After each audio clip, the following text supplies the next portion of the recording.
ফেসবুকের সহ-প্রতিষ্ঠাতা ডাস্টিন মস্কোভিটসকে ঘিরে নতুন এক বিতর্কে সরগরম যুক্তরাষ্ট্র। অভিযোগ উঠেছে প্রাণী কল্যাণের নামে কোটি কোটি ডলার ব্যয় করে তিনি এমন উদ্যোগে অর্থায়ন করেছেন যার প্রভাবে ডিম ও মাংসের দাম বেড়েছে।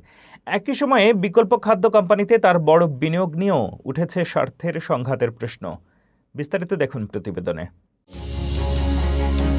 ফেসবুকের সহ-প্রতিষ্ঠাতা ও প্রযুক্তি উদ্যোক্তা ডাস্টিন মস্কোভিটসকে ঘিরে নতুন বিতর্ক শুরু হয়েছে। অভিযোগ উঠেছে তার অর্থায়নে পরিচালিত বিভিন্ন প্রাণী অধিকার ভিত্তিক প্রচারণা যুক্তরাষ্ট্রের ডিম ও মাংসের দাম বাড়াতে পরোক্ষভাবে ভূমিকা রেখেছে, যদিও তার ফাউন্ডেশন এ অভিযোগ পুরোপুরি অস্বীকার করেছে।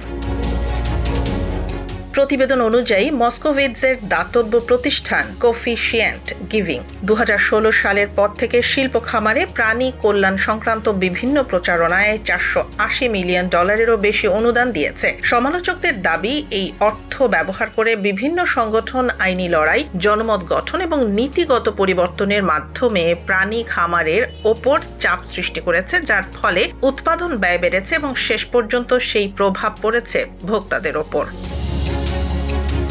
আরও অভিযোগ রয়েছে মস্কোভিটসের সঙ্গে সংশ্লিষ্ট একটি ফাউন্ডেশনের ইম্পসিবল ফুডস এ প্রায় $89 মিলিয়ন বিনিয়োগ রয়েছে। ফলে প্রচলিত মাংসের দাম বাড়লেও উদ্ভিদ ভিত্তিক বিকল্প খাদ্যের বাজারও লাভবান হতে পারে বলে সমালোচকদের দাবি।